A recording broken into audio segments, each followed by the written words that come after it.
Assalamualaikum warahmatullahi wabarakatuh. Kita lanjutkan materi daripada Fisika Atmosfer 1, Atmospheric Physics 1 ya. Kali ini kita akan masuk pada materi yang baru, yaitu berkaitan dengan sirkulasi atmosfer, di mana pada pertemuan yang lalu kita sudah melihat tentang dinamika atmosfer, dan terakhir kita sudah meninjau tentang lapisan bidang batas ya.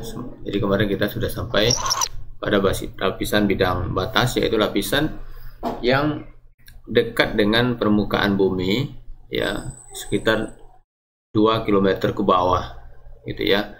Dimana lapisan ini dia akan sangat dipengaruhi oleh permukaan bumi, karena memang posisinya dekat dengan permukaan bumi. Kali ini kita akan melihat tentang sirkulasi atmosfer. Jadi ada beberapa materi dari massa udara sampai kepada pertukaran interhemisfer, dan materi ini masih sama. Kita gunakan materi yang sudah dikembangkan di Universitas Heidelberg, Jerman, dan dengan beberapa penambahan. Jadi kita mengucapkan terima kasih kepada pihak yang sudah mengembangkan slide perkuliahan ini. Apa yang dimaksud dengan massa udara? Massa udara adalah sekumpulan udara dengan sifat fisis yang hampir sama ya. Jadi sekumpulan udara ya dengan sifat fisis yang sama. Jadi temperaturnya hampir sama, kelembabannya hampir sama, potensial vortisitasnya hampir sama, partikel stabilitasnya sama. Maka ini kita sebut dengan massa udara, tentu dengan ketentuan-ketentuan. Yang pertama, bentangan horizontal daripada kumpulan udara yang bisa kita sebut sebagai massa udara itu adalah di atas 500 km ya. Dan bentangan vertikalnya itu di atas 1 km. Jadi tidak bisa kita mengatakan misalnya udara di dalam rumah kita yang luasnya mungkin 10 kali 10 itu sebagai massa udara ya. Jadi massa udara mestilah dia memiliki bentangan yang luas ya. Contoh yang paling biasa kita kenal ya berkaitan dengan massa udara ini, contohnya adalah kita menyebut adanya kawasan tropis, kawasan subtropis. Kenapa kita bisa menyebut itu? Karena kita berasumsi pada kawasan tropis ya, kawasan tropis yang biasanya sekitar 30 derajat ini, kita menyebutnya dengan kawasan tropis karena massa udara dalam kawasan ini dia hampir seragam ya secara umum, walaupun mungkin ada lokal variasi ya, jadi dari satu daerah ke daerah lain, tapi secara umum masih dikatakan seragam. Kemudian gradien temperatur horizontal itu kurang dari 1 Kelvin per 100 km. Jadi jika kondisi ini terpenuhi, maka kita bisa mengatakan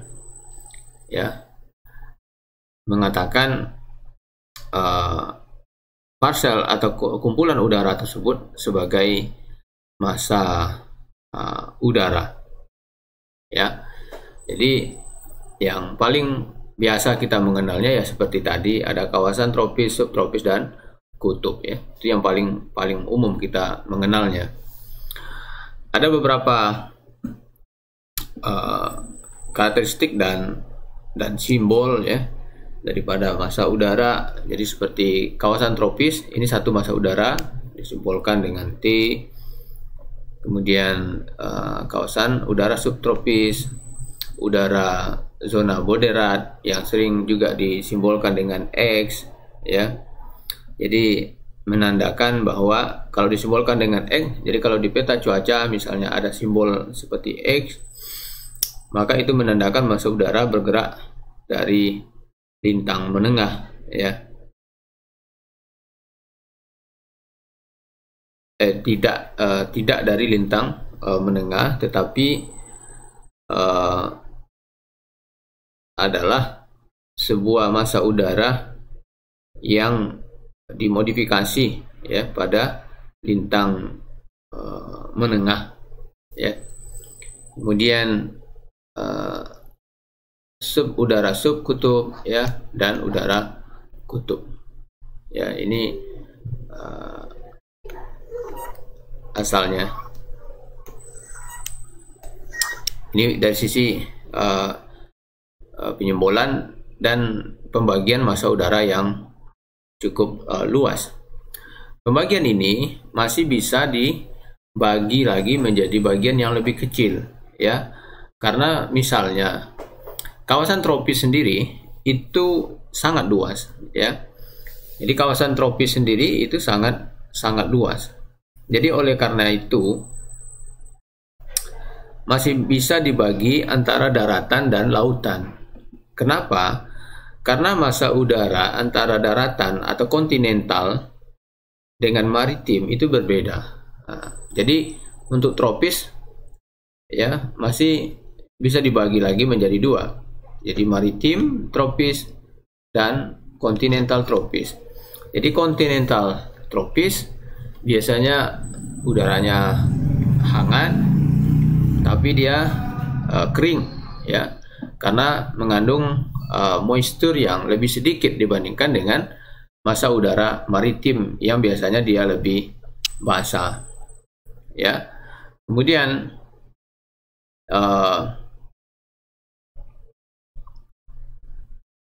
untuk polar, untuk kutub juga demikian. Jadi bisa dibagi menjadi dua. Sedangkan Antartika di sini ya, Antartika ini adalah kontinental ya. Jadi ini masih bisa dibagi ya sesuai dengan kondisi daripada kontinental atau maritim, karena karakteristiknya berbeda. Ini hanya contoh ya struktur vertikal daripada kelembaban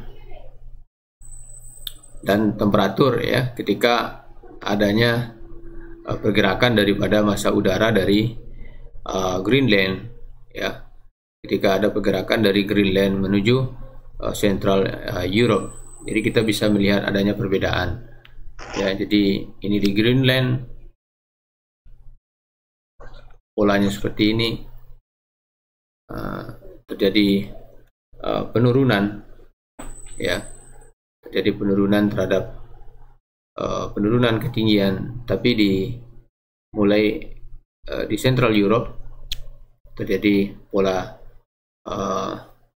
yang sebaliknya ya. Jadi ada perbedaan ketika massa udara itu dia mengalami pergerakan. Jadi perubahan di dalam temperatur dan perubahan pada kelembaban misalnya itu dapat kita amati.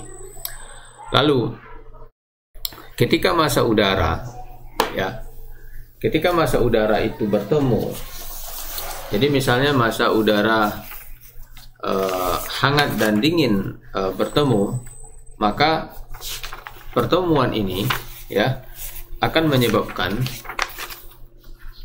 adanya satu daerah pertemuan yang kita kenal dengan zona frontal ya.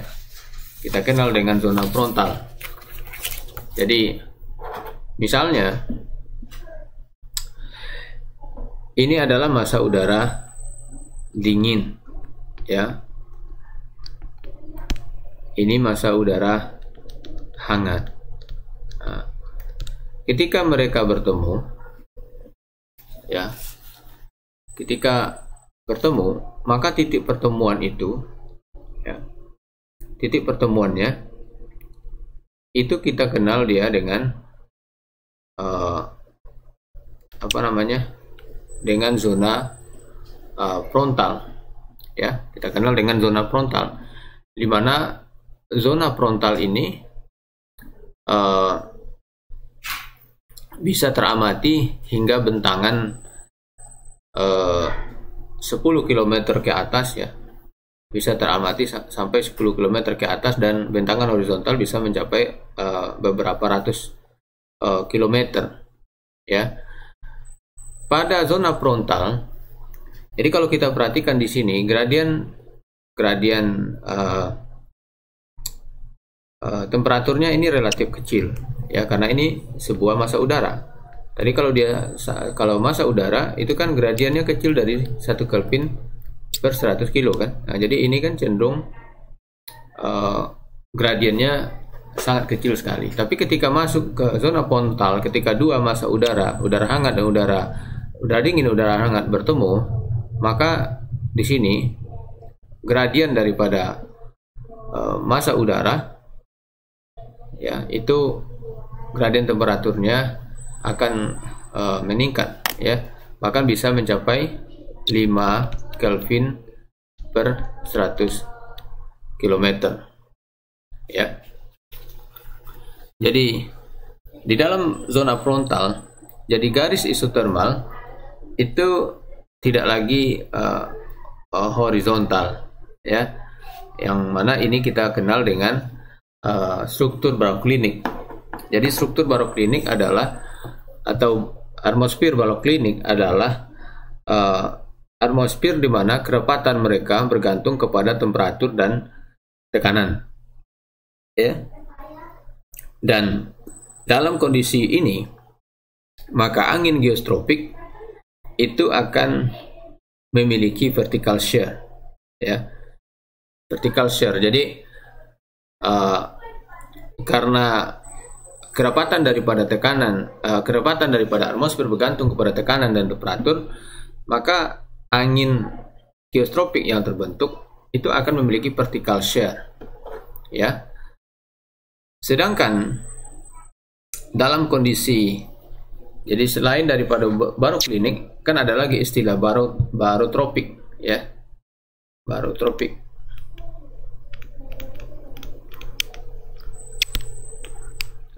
Barotropik. Dalam kondisi barotropik, atmosfer kita kerapatannya hanya bergantung pada tekanan.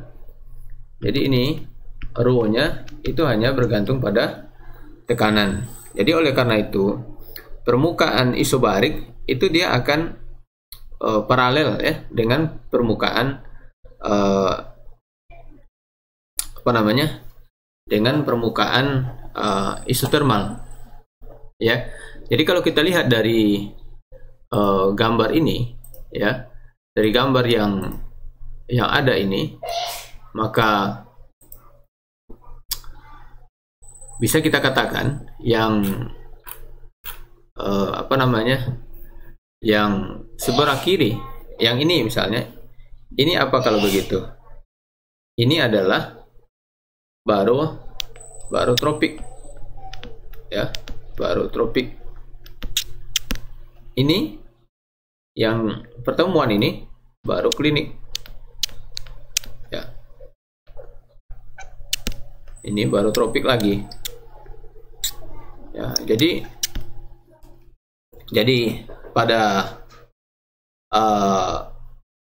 kondisi pertemuan daripada zona frontal, bagian kiri dan kanannya itu barotropik.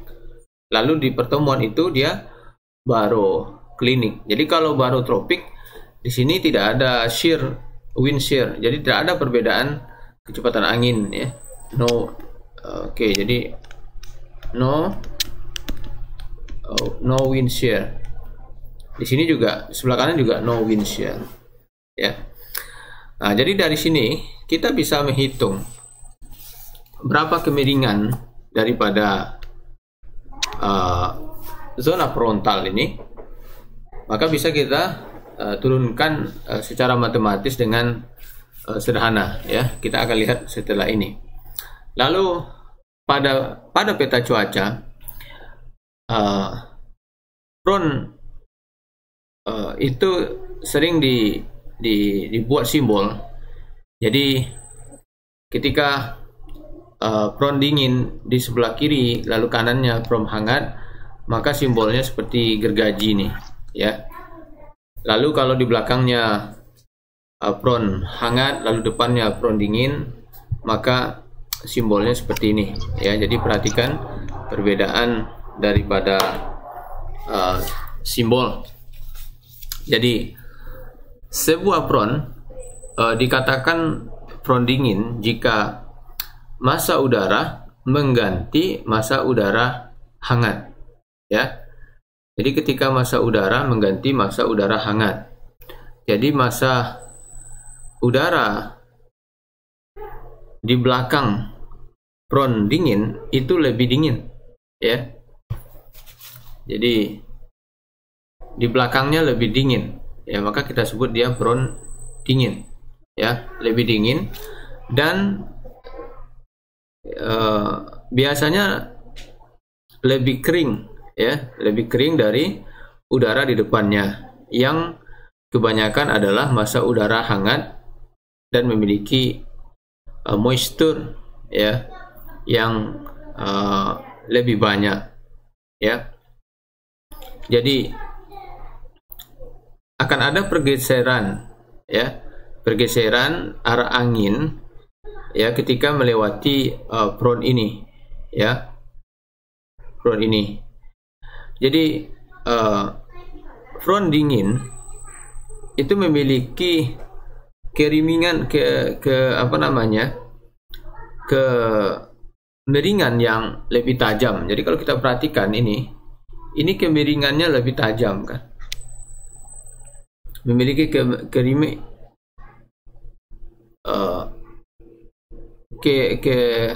kemiringan yang lebih tajam yang menyebabkan udara untuk naik ke atas, ya. Nah, jadi pola naiknya, jadi karena dia kan tajam nih, jadi pola naiknya tuh agak drastis gitu, ya, kalau dia front dingin, ya. Jadi ini yang menjadi penyebab, ya, kadang-kadang adanya thunderstorm atau hujan shower, ya, yang mengikuti front dingin ini. Sedangkan kondisi berbeda itu terjadi pada front yang hangat. Jadi front yang hangat ketika massa udara dingin turun, ya. Jadi massa udara dingin turun dan massa udara hangat menggantikan massa udara dingin tersebut. Nah, jadi seperti ini. Jadi ini menggantikan massa udara dingin, gitu, ya. Jadi udara di belakang daripada front yang hangat ini lebih hangat, ya, dan memiliki banyak uap air, ya. Sedangkan massa udara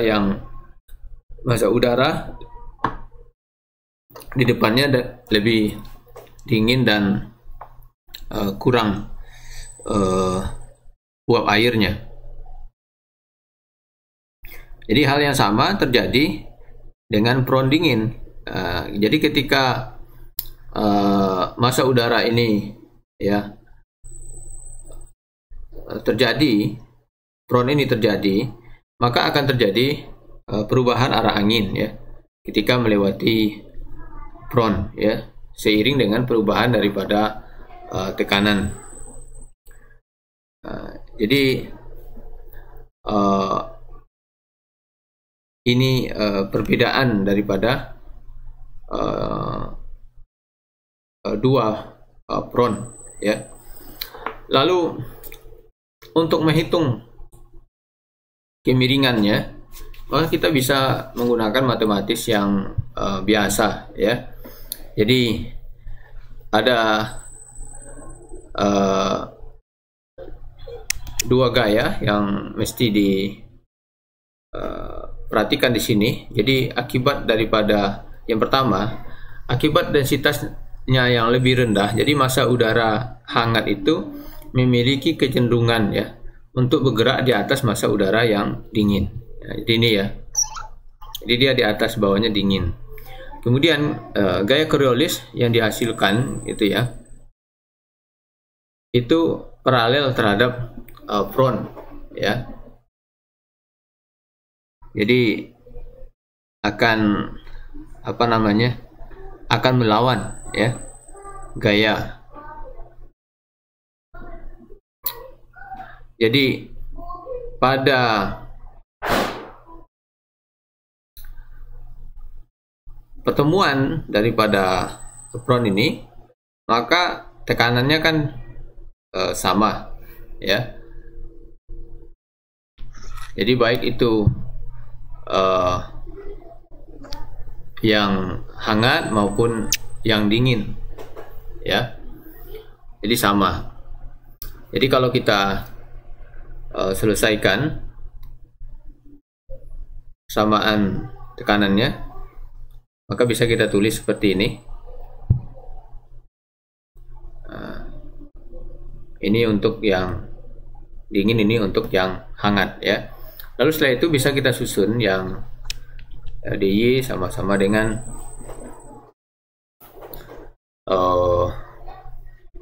DY ya.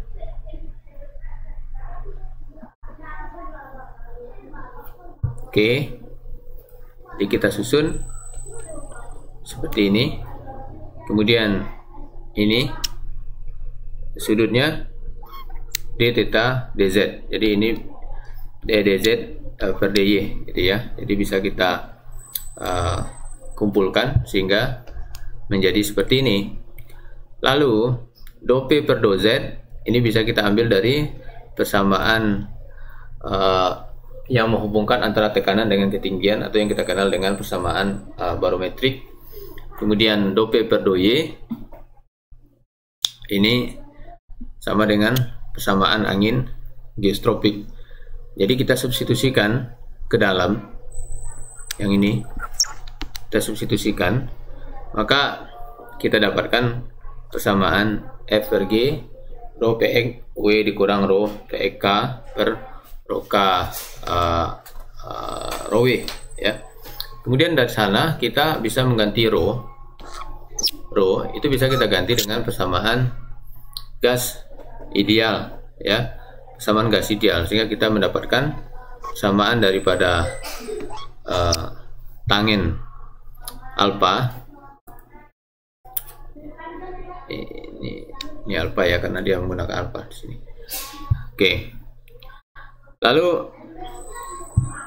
inilah kira-kira ya persamaan daripada sudut kemiringan daripada sebuah apron ya. Jadi F per G Tm delta P per delta T ya, dimana ini adalah dalam bentuk aproksimasi, atau bisa juga ini persamaannya. Oke, ini penurunannya sangat jelas ya, penurunannya sangat jelas. Sebetulnya Anda bisa juga menurunkan dari, kalau Anda mulai dari angin termal, itu mungkin juga ya. Jadi jika mau menurunkan dari angin termal itu sangat mungkin untuk dilakukan. Jadi misalnya apa ya, persamaan angin termal bisa Anda menggunakan V, itu serah ya. Angin termal sama dengan minus G F T rata-rata do T per do Y ya. Jadi seperti yang tadi kita sudah jelaskan sebelumnya. Nah, jadi kalau kita misalnya ini Z, lalu ini mungkin Y ya. Jadi di sini ada kecepatan angin hangatnya, ini temperaturnya, ini dinginnya, dingin juga ya. Maka dari sini Anda bisa sebetulnya menurunkan persamaan daripada sudut kemiringan ini ya. Jadi pertama dou UG per dou Z ya, kalau kita lihat dari gambar ya, dou UG per dou Z itu sama dengan ya, kalau kita perhatikan nih dari gambar ini ya, berapa nilainya? Sama dengan W dikurang UC dibagi dengan delta Z kan. lalu do T per do Y. Ini sama dengan dari gambar ya, lihat di gambar, bisa TC kurang TW per, nah, ini ada nih, ini Y kan, per delta Y. Nah, jadi dari sini Anda bisa substitusikan ya, ini substitusikan ke sini, lalu nah ini substitusi ke sini, maka juga bisa dapat nanti dz per dy ya kan, bisa dapat nih dz per dy nya. Jadi dz per dy f t rata-rata g uw kurang uc tc dikurang tw ya. Jadi bisa juga menggunakan persamaan yang diturunkan dari konsep angin termal. Nah, itu mungkin juga ya. Dan kalau persamaan ini ya diteruskan, maka ini Ft rata-rata ini per G ini sama dengan minus ya. Jadi UE per UC itu sama dengan min do U per do Y tadi. Dan ini sangat berhubungan dengan apa pada pertemuan yang lalu dengan vortisitas relatif. Dan ini do T per do Y ya. Jadi apa maknanya bahwa slope ya atau kemiringan daripada frontal ini dia proporsional ya, berbanding terbalik dengan gradien temperatur. Maknanya slope yang lebih dangkal untuk front yang lebih kuat gitu ya, dan secara langsung berhubungan dengan vortisitas geostropik relatif ya. Jadi itu maknanya kalau kita lihat dari sini. Jadi oleh karena itu ketika ada front ya, maka front itu akan akan secara langsung berhubungan dia dengan vortisitas. Nanti akan kita lihat setelah ini. Oke, ini contoh penggunaan ya. Jadi kalau delta T nya 10, delta P 5, lalu Coriolisnya segini, maka berapa sudutnya? Sekitar 0,98 ya. Jadi bentangan horizontalnya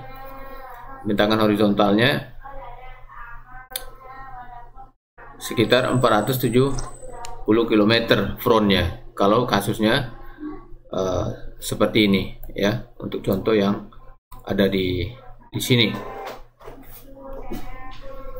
Oke,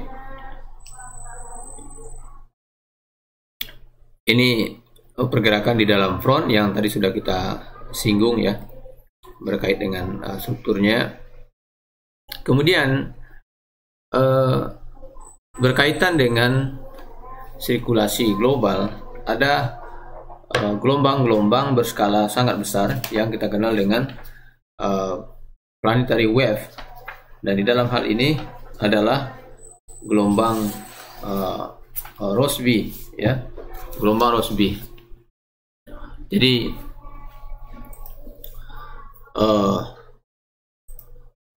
gelombang Rossby ini sebetulnya sudah kita perkenalkan ya sebelumnya ketika kita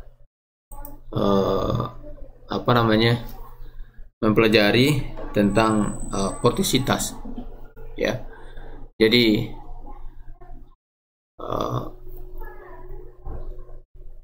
gelombang Rossby ini bisa kita jelaskan dari apa namanya, dari persamaan kekekalan vortisitas yang kita sudah lihat pada slide sebelumnya, di mana persamaannya adalah seperti ini ya, di mana ini adalah vortisitas absolut atau mutlak ya. Dan komponen yang ini ya, karena barotropik, maka komponen ini sama dengan 0, jadi tinggal ini saja, sehingga menjadi sama dengan diferensial vortisitas relatif terhadap waktu dan vortisitas planet terhadap waktu. Lalu ini bisa diurai ya satu persatu. Do F do Y dt ya sama dengan do F per do Y dikali PY ya, dimana ini adalah persamaan Coriolis. Maka turunannya kita dapat seperti ini, dan ini sering disebut sebagai ruang beta ya, sering sekali disebut sebagai ruang beta. Lalu apalagi yang ada di sini, do F do Y sendiri ini masih bisa diurai sehingga dia menjadi ini ya, ini turunannya biasa saja, dan juga ini juga ya, ini berhubungan dengan bintang ya, sama Y per YR, sehingga turunannya 1 per R. Maka secara singkat persamaan ini dari sini ya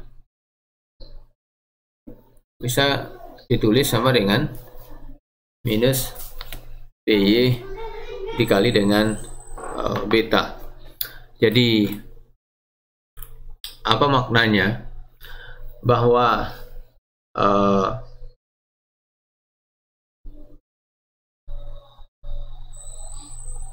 sebuah gelombang Rossby ini memiliki sebuah gaya pemulih ya. Gaya pemulihnya adalah gradien daripada gradien utara selatan ya, gradien utara selatan daripada potensial vortisitas ya, potensial vortisitas terutama vortisitas absolut ya. Jadi gaya pemulihnya gradien daripada F per H ya. Jadi gradien ini bisa disebabkan oleh variasi daripada F sendiri, F Coriolis ya, F sendiri terhadap latitude, atau variasi terhadap H ya. Variasi terhadap H juga mungkin, yang apa namanya, dikenal dengan gelombang Rossby topografik ya. Dan biasanya ini ketika terkungkung di sekitar pantai ya, yang paling terkenalnya gitu ya, pantai atau yang dikenal continental shelf wave ya, continental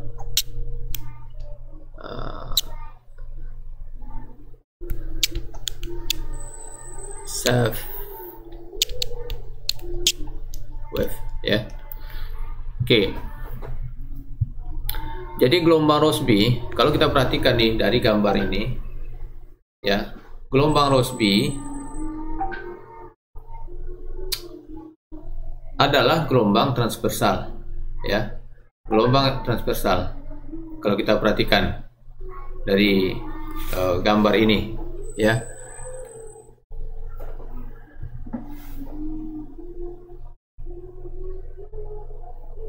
Jadi kalau kita bayangkan ya, seperti ini ada contoh di sini.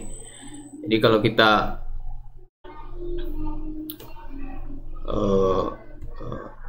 gimana caranya ya, di sini mungkin.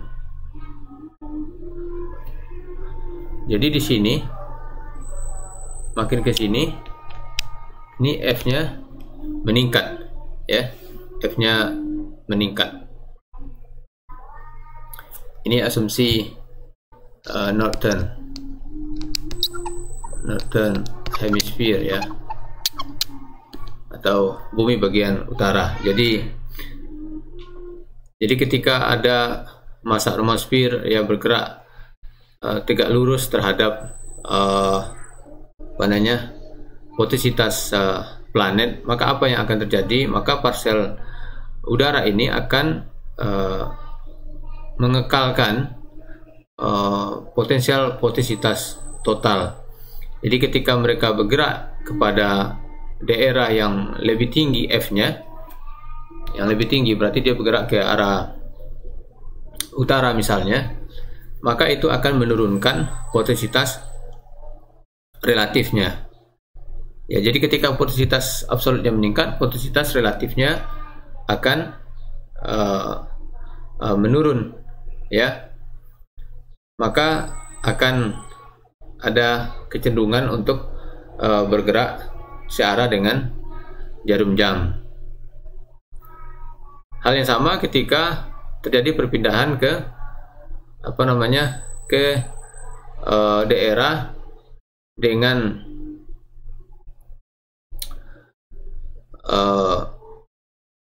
posisitas relatif yang lebih rendah, ya, maka akan ada kecenderungan untuk bergerak berlawanan dengan ada jarum jam, ya.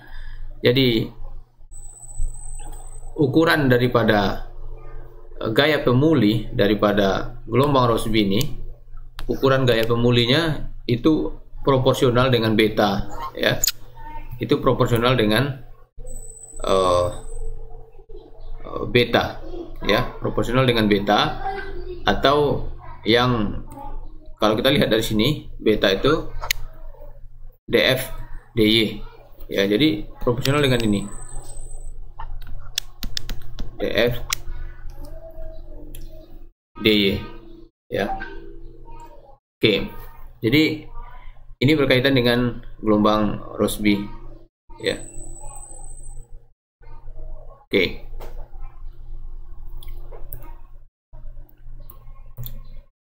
Ini proses atau dinamika, ya, daripada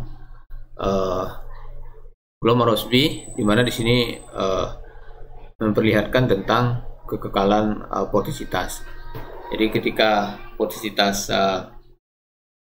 absolutnya menurun, maka posisitas relatif akan naik sehingga terjadi perubahan arah daripada pergerakan atmosfer, ya.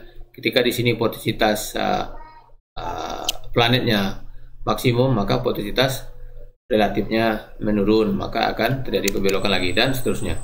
Inilah yang menyebabkan adanya munculnya gelombang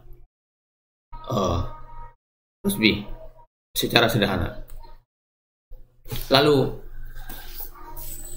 kita lihat sedikit hubungan antara posisitas dengan divergensi atau konvergensi, karena ini akan sangat berkaitan dengan tekanan udara rendah dan tekanan udara tinggi, ya, berkaitan dengan pembentukan tekanan udara rendah dan tekanan udara tinggi. Jadi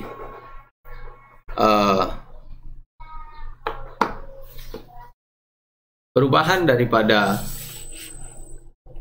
jadi pada bagian persamaan posisitas yang sudah kita lihat sebelumnya, jadi perubahan posisitas dari parsel udara itu sebanding dia dengan minus divergensi, ya. Jadi horizontal konvergensi itu akan menyebabkan, ya. Jadi horizontal divergensi itu akan menyebabkan udaranya akan memanjang, ya. Jadi seperti ini. Ya, jadi ketika udara masuk, maka menyebabkan udara ini akan memanjang, ya. Jadi horizontal divergensi akan menyebabkan udaranya memanjang, kemudian rotasi itu akan menjadi lebih kuat, ya, dan menjadi rotasi meningkat dan menjadi lebih siklonik, ya. Proses sebaliknya itu akan terjadi, ya.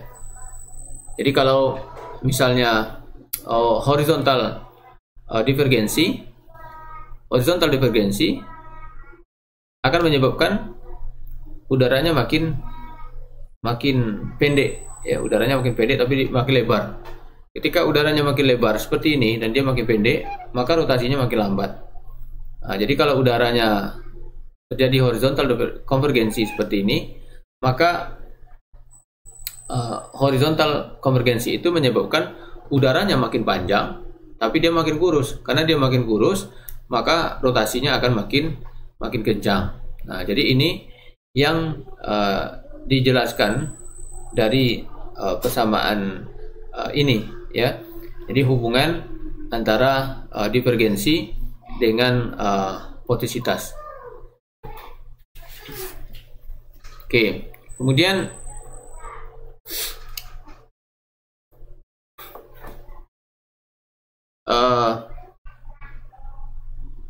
seperti yang tadi kita singgung di bagian awal, ya, bahwa pertemuan daripada front, ya, antara dua massa udara hangat itu akan membentuk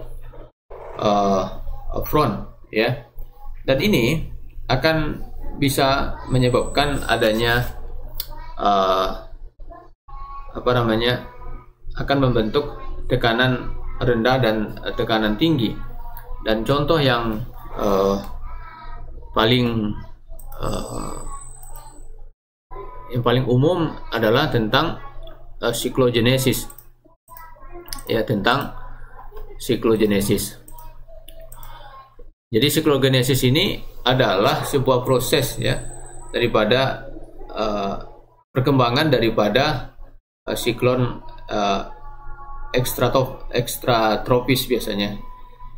Jadi siklogenesis ini dimulai dari sebuah gangguan, ya, yang terjadi sepanjang sepanjang pergerakan daripada front. Ya, jadi ini kan front ini. Ya, ini kan front. Ya, ini ada dingin, ini ada hangat. Nah, jadi ketika ada gangguan sepanjang pergerakan ini, ya, gangguan ini akan merusak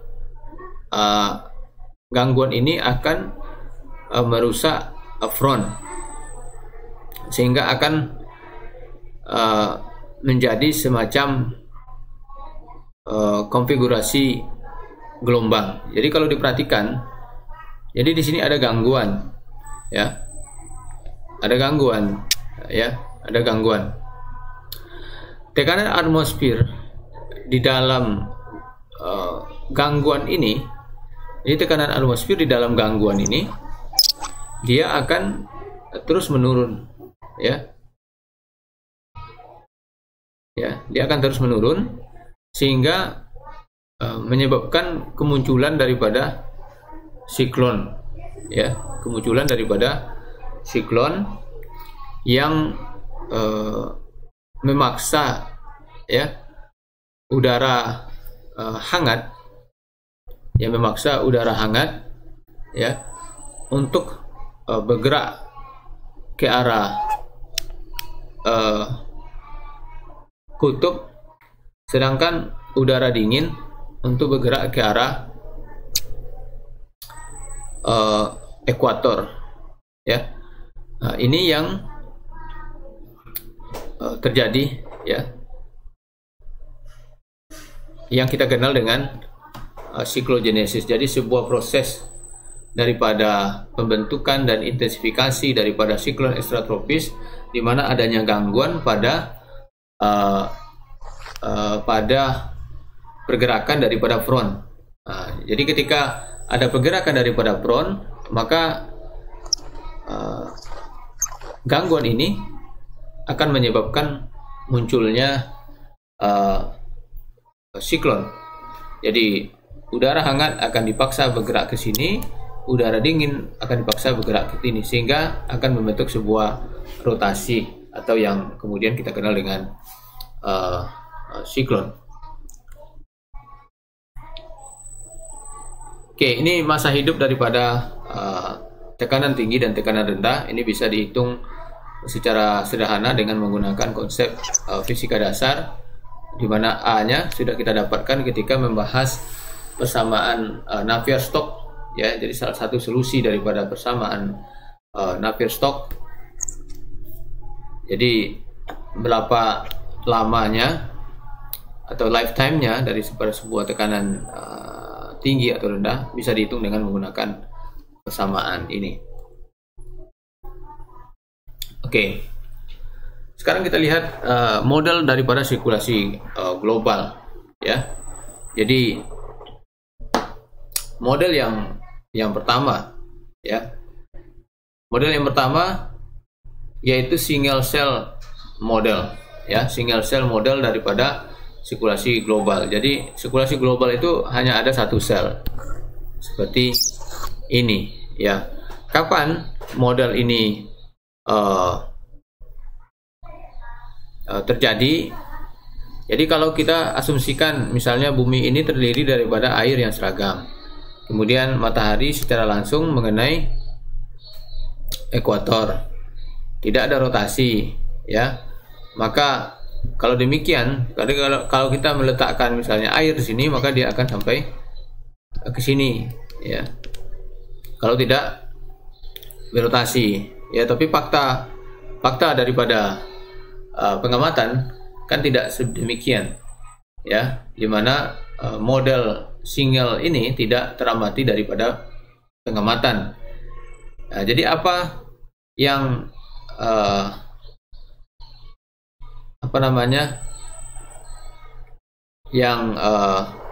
diabaikan dalam model ini, yaitu rotasi, ya, rotasi bumi. Nah, jadi model yang diterima secara kuat pada hari ini yaitu 3 sel seperti ini, ya. Ini sel pertama, ini sel kedua, ini sel ketiga. Ini yang kita kenal dengan tropis, subtropis, lalu polar, ya. Jadi model 3 sel itu lebih umum diterima. Jadi udara naik pada ekuator seperti yang kita lihat di sini, kemudian dia bergerak ke kutub, tapi karena disebabkan juga temperatur yang makin rendah ke sini, maka dia bergerak sampai lapisan tropopause. Pada lapisan tropopause dia akan bergerak ke arah kutub, ya. Kemudian pada posisi sekitar 30 derajat Celcius dia akan bergerak turun, ya. Bergerak turun udaranya, ya. Kemudian kembali bergerak lagi ke ekuator, ya. Jadi seperti itu. Kemudian pada daerah di sini udara di sini juga turun, ya, lalu bergerak ke sini. Jadi jangan sampai keliru, ya. Jadi jangan sampai keliru. Nah, jadi ada 3 sel seperti ini. Di sini naik, jadi udara di kawasan ekuator karena memang menerima sinar matahari yang lebih tinggi, udaranya naik sampai pada lapisan tropopause. Pada lapisan tropopause dia akan bergerak ke kutub. Kemudian pada lintang sekitar 30 dia akan turun, ya, akan turun. Kemudian turun dan udara di sini akan ke sini. Jadi perhatikan di sini pada sel yang kedua, ini kan sel yang pertama, ini sel yang kedua, ini sel yang ketiga. Pada sel yang kedua di sini juga udaranya turun, bukan naik. Ke sini, dan kembali ke sini, ya. Nah, di sini baru naik ke sini. Jadi perhatikan. Jadi jangan di sini turun, nanti disangka di sini naik untuk yang ke sini, tidak.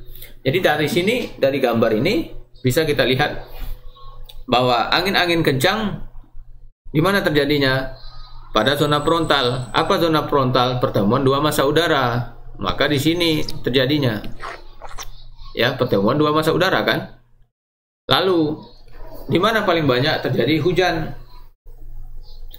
Pada daerah di mana udara naik.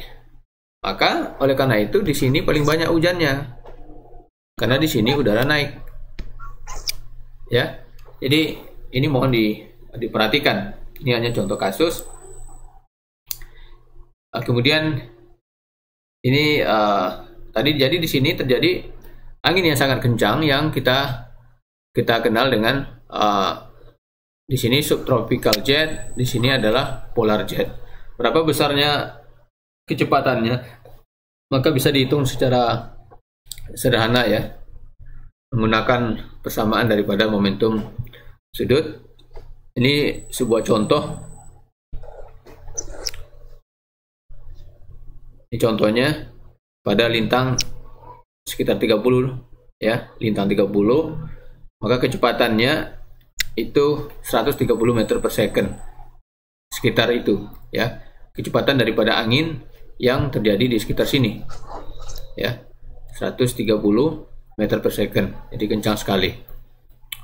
Nah, ini contohnya ya.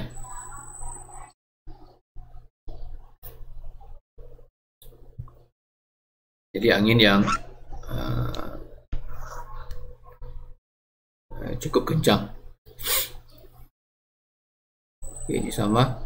Kemudian ada istilah intertropical convergence zone.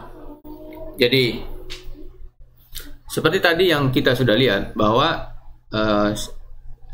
sel sirkulasi global itu yang dominan adalah yang 3 sel. Jadi udara naik di sini, bergerak ke sini, kemudian turun, kemudian dia ke sini, ya kan? Kemudian ini juga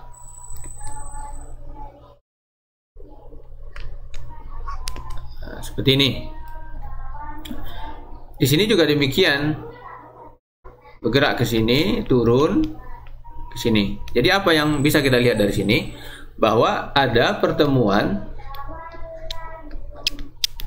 pola angin, ya, angin dari utara dan angin dari selatan bertemu pada satu titik di sekitar sini, ya.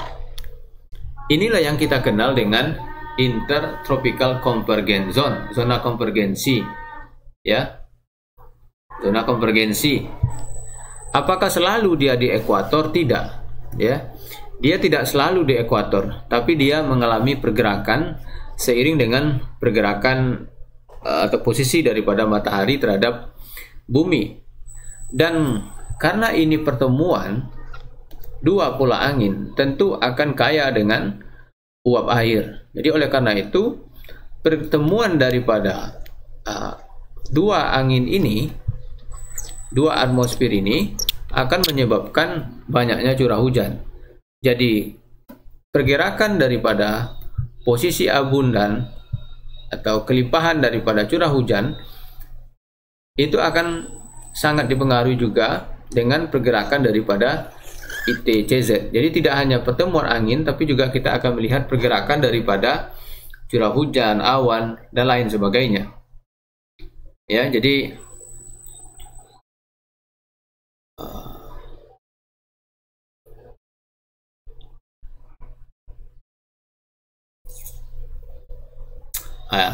ini contohnya. Jadi pergerakannya, jadi udara naik dan turun daripada vertical motion ini, itu akan terlihat dengan sangat jelas ya. Jadi pergerakannya juga ini Januari, Maret, April, Juni, Juli, September, ya, Oktober, Desember. Nah, jadi kalau kita lihat ini akan terlihat ada variasi, ya. Variasi ini untuk Januari kan, Februari. Jadi pergerakan daripada ITCZ itu akan diikuti oleh pergerakan daripada hujan. Nah, coba lihat ya, diperkirakannya terlihat dengan sangat jelas. Oke, jadi sekali lagi ITJZ itu adalah zona konvergensi ya dari dua pola pergerakan atmosfer dari bumi utara dan bumi selatan. Kemudian kita lihat sedikit, tadi kita sudah melihat pergerakan daripada atmosfer atau sirkulasi atmosfer secara horizontal, secara vertikal. Lalu bagaimana dengan pergerakan atmosfer atau transport atmosfer secara horizontal ya? Pergerakan atmosfer secara horizontal itu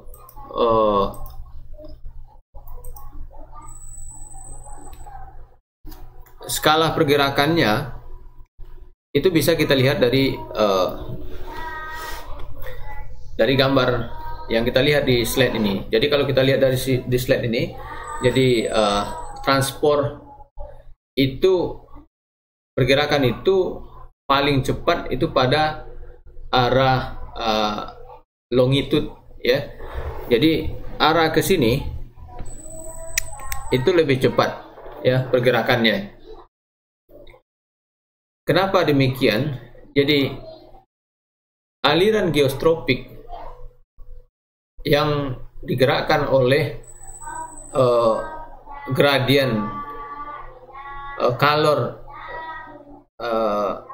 arah latitude itu juga besar nilainya, yang menyebabkan angin arah longitude ini atau barat timur lah boleh kita katakan, kalau kita lihat dari gambar ini, itu nilainya lebih besar. Jadi orde-nya orde 10 meter per second ya, orde angin arah longitude ini. Jadi oleh karena itu dari pengamatan itu hanya butuh waktu beberapa minggu bagi udara untuk mengelilingi bumi ini ya, dalam sebuah latitude tertentu gitu ya. Sedangkan pergerakan atmosfer arah meridional ya, arah utara selatan itu jauh lebih lambat karena orde pergerakan anginnya itu juga sangat kecil. Jadi orde pergerakan angin ya dari sini ya, itu ordenya 1 meter per second ya. Jadi oleh karena itu memerlukan waktu 1 sampai 2 bulan bagi sebuah udara di lintang menengah untuk bertukar dengan kawasan tropis atau kawasan polar. Ya, jadi dari kawasan tropis, dari mid latitude, dari lintang menengah ya, dari lintang menengah ini ke sini ke kutub dia butuh waktu 1 sampai 2 bulan. Kemudian ke sini juga butuh waktu 1 sampai 2 bulan. Kemudian transport yang bahkan lebih lambat lagi adalah interhemisfer. Interhemisfer artinya dia melewati ini kan kita kenal dia dengan northern hemisphere, ini kan southern hemisphere. Jadi bumi bagian utara, ini bumi bagian selatan, dipisahkan oleh ekuator. Ketika udara ingin melewati, menyeberang dari utara ke selatan, ini butuh waktu yang jauh lebih lambat lagi. Jadi butuh waktu sekitar 1 bulan ya. Kenapa? Karena kurangnya gaya termal ya untuk melewati ekuator ini. Ini untuk melewati ini tidak mudah karena tadi anginnya kan ke sini juga ada ya, sini ada ya. Jadi untuk melawan ini maka kurang thermal forcingnya atau gaya termalnya. Jadi oleh karena itu memerlukan waktu sekitar 1 bulan bagi udara untuk bisa menyeberang dari bumi bagian utara ke bumi bagian selatan ya. Jadi pertukaran udara interhemisfer ini ya, kapan terjadinya? Terjadi sebagai bagian daripada pencampuran horizontal daripada convective outflow ya pada ITJZ. Jadi sebagai bagian daripada pergeseran musiman daripada lokasi ITJZ. Tadi kan kita lihat lokasi ITJZ itu kan kadang dia kan berada di sini, kadang dia berada di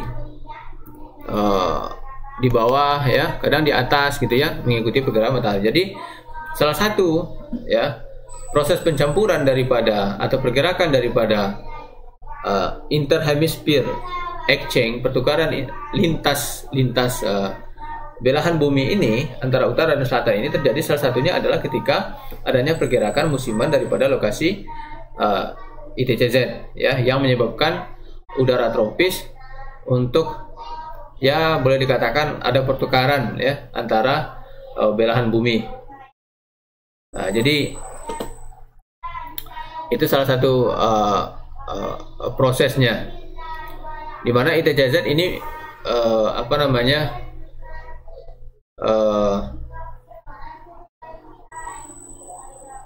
memiliki peran yang cukup penting ya untuk menukar ya udara antara utara dengan selatan ya, untuk mengamati daripada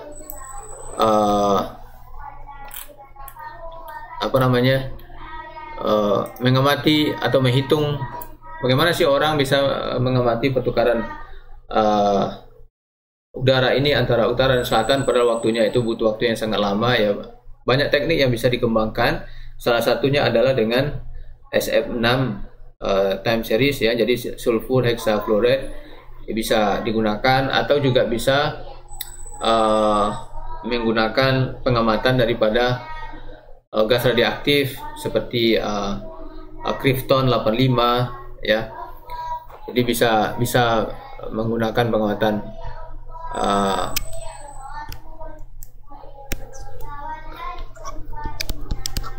krypton 85 juga bisa ya. Jadi ini contohnya hasil pemantauan menggunakan SF6 ya, SF6.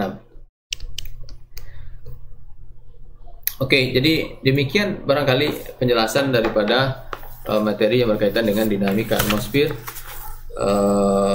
dengan sirkulasi atmosfer, terutama bagian daripada pola sirkulasi global dan gelombang planet. Mudah-mudahan bisa dipahami. Jika ada pertanyaan bisa disampaikan melalui grup WA atau juga bisa disampaikan melalui komentar di YouTube. Demikian, Assalamualaikum warahmatullahi wabarakatuh.